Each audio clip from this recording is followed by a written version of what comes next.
Hey Blade Gang, another button lock, but I feel this one is exceptional, and I gotta say I'm excited about this knife, even for the fact that it comes in well under $100.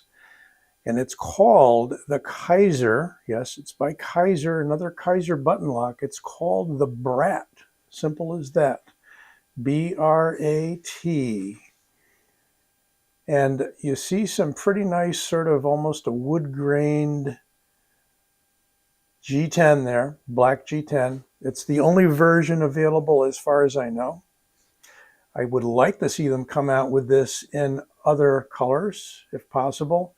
I'm sure they can, but I think they're testing the waters with this. I'd also like to see them come out with maybe a few more blade varieties, although this is a very useful EDC blade. And there's the blade.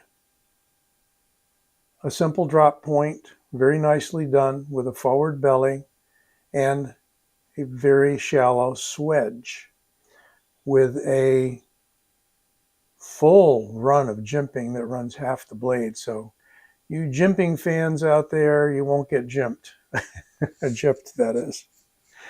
I think I'm not supposed to say that anymore, as it refers to a culture of people. At any rate, you will not be shortchanged, shall we say. What makes it special? You're looking at it. Not those ridges that they milled into the back of the handle as a texture, but look, there is no seam. Yes, integral. One solid piece of G10 with support hardware up front and nothing else. So we're not going to be looking for any weight relieving here today, folks, because there doesn't need to be any. See if I can get that in focus for you. Solid G10. And there is your, want to call it a liner. I guess you could call it that front piece a liner. There's an excellent breakdown video, by the way, on YouTube. I think if you look up Kizer Brat disassembly, you'll find it. This fella does a great job of showing you exactly how to take the button out, how to take that screw out. I think it's only a T6. And take the blade out, slide out the that liner piece, be careful with the spring in the button, and so on and so forth. Notice no other screws. And no, they did not bless us with a lanyard hole, but I sort of like the fact that they didn't disturb this solid chunk of G10 by perforating it with any, perhaps in my mind, unnecessary jimping. But you may feel different, of course. In fact, as far as jimping goes, the whole back of the handle is textured. This acts as jimping, and it's very effective. This acts as jimping. It is so comfortable in the hand. Built-in guard here by means of the flipper tab. And what an excellent, excellent action on the button. As with most buttons, you get a little bit of a tink at the beginning there. What few people realize, or maybe not too many people realize, I'll rephrase that, is that the button on a button lock, or also known as a plunge lock, Hogue was calling them plunge locks, Alan Olishewicz designs, it needs to pass through two places. It needs to pass through this side of the handle, and it needs to pass through the far side of the handle, and it needs to brush against the tang of the blade. So there's 3 points where you've got friction, potential friction. If you make it too smooth and loose, then you get lock, rock, and blade play, and I'll tell you, there is none on this one. And the guy who disassembled it, took it apart, put it back together, it was still solid. So great engineering from Kizer. I believe it's an internal design. No, it's not. My apologies. It is an ASO design. I should have known that because I saw that earlier.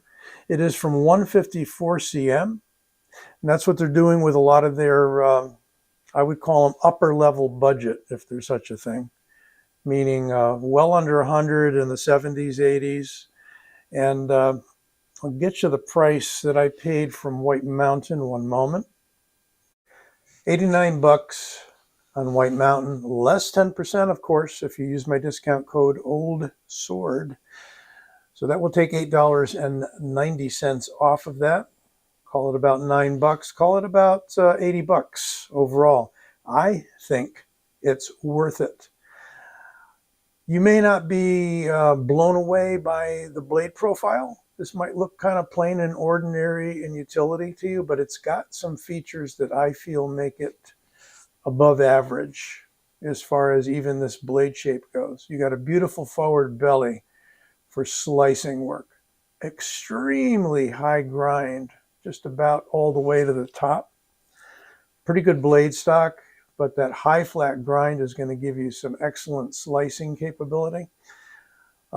Really nice handle finish, I would call it. You can see that texturing in the layers of G10.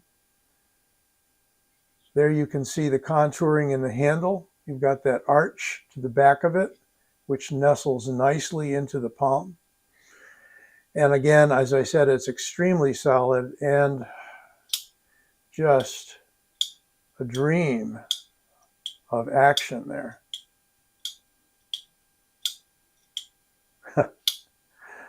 Back flipper tab stands pretty proud. May or may not like that. Does have jimping, 2 little notches on the front and like 2 or 3 on the top. So you can actually push button this guy as well as light switch it. Measurement time. How big is it? Well, 8 inches. A lot of knives these days are coming in at 8 inches, and it's 3.5-inch blade, we'll call that, with maybe 3.35, something like that, cutting edge. Nice sharpening choil, straight plunge grind. Other measurements. In inches, 0.55. Before you call that thick, I'll tell you the knife is light, and it is just hand filling enough. 0.11 on the blade stock, which in millimeters is 2.6. So as I said, pretty thin. Here's where I think we'll see some benefit of the G10, solid G10 handle. 3.6 ounces. Pretty good. 3.6. We're almost coming in at 1 ounce per inch. It feels so light, I'm surprised it's not even lighter than that. And you may ask the question, well, with no steel to support it on the inside, there is the slightest, I mean minuscule amount of flex right up here. Back here, just about nothing. So no matter what kind of crusher grip you have, I don't think you're going to experience the lock being defeated because it is supported by steel, a shortened steel liner on the inside. I'm calling it a liner because it does line the handle. But 3.6 ounces for a 3.5-inch blade, pretty good. We're just about in that territory. So you get a lot of length, 8-inch knife, lots of jimping, and it just, I got to tell you, it feels featherweight. Where's the balance? Right where it should be, right where that index finger falls, which is why it makes it feel even lighter than it is. Well, I was impressed recently with another Kizer button lock, and here is the Kizer Mad Tanto. So a fancier sort of blade with a compound grind and a glossier finish. Another button lock that works extremely well, a Damn Designs design for Kizer. which I thought was unusual. And they're coming in, let's see. Well, this blade's actually slightly longer if we use the front of the handle, but we've got this taper back here and a full finger choil, which is a whole different setup. We have a deep carry clip on the Kizer Mad Tonto that's actually slightly deeper than this. And getting back to the Brat, it is a deep carry clip. However, it does not transfer to the left side, unfortunately. Very similar to the Mad Tonto with that regard. I mean, it's almost perfectly a deep carry clip.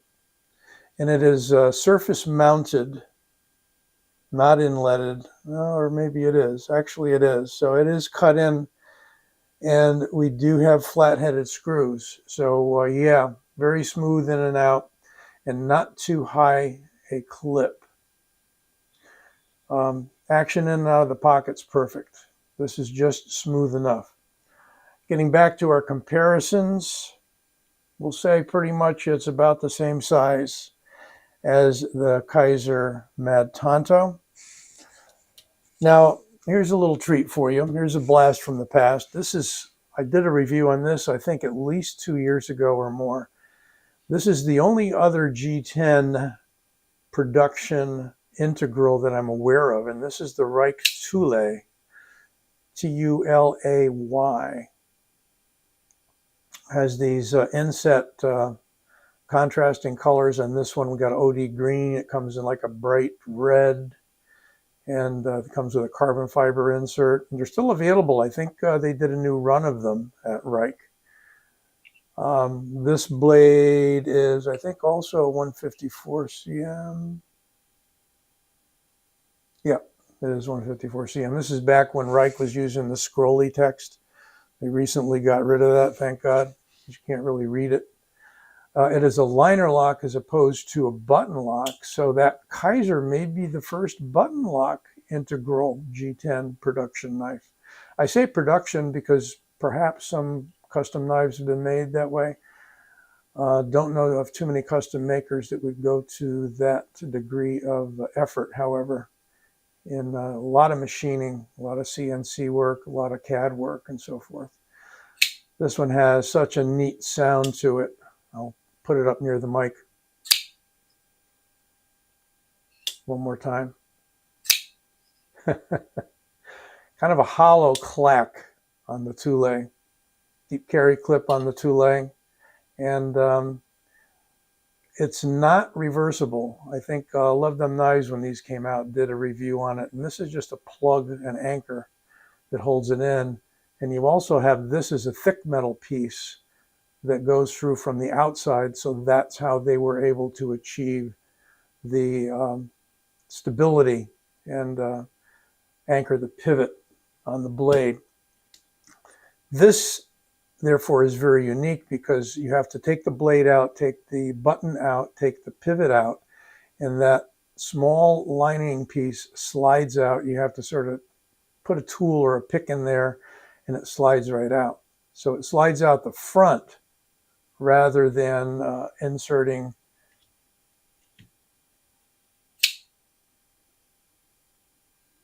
directly through.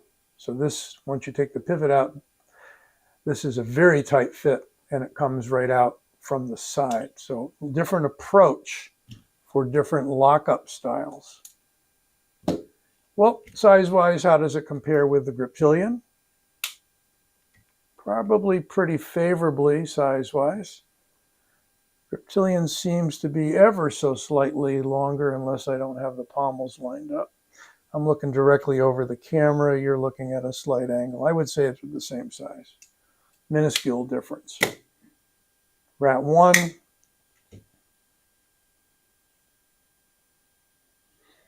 And it's going to be, yeah, a good inch or so longer overall. So 3.5-inch blade, 8-inch knife seems to be kind of a magic combo these days for a mid-sized knife. A little bit left over there.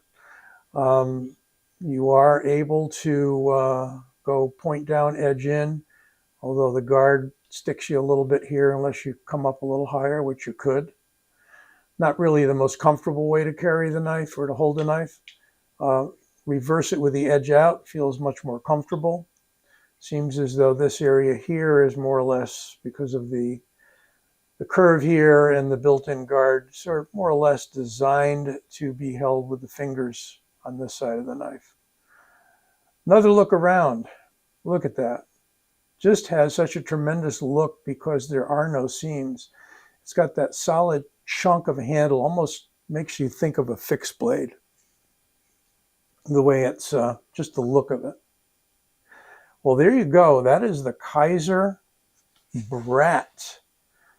Currently available from White Mountain Knives. I can't make any guarantees. They're the only place I've found them thus far. By the time you see this review, it may be available elsewhere. Pretty much just dropped. Some of the early samples came out a month or so ago, but this is the earliest I was able to get my hands on it. Bought it myself from White Mountain. So those are my thoughts, folks. Hope you enjoyed this review. And I almost forgot my paper cut. Shall I do it?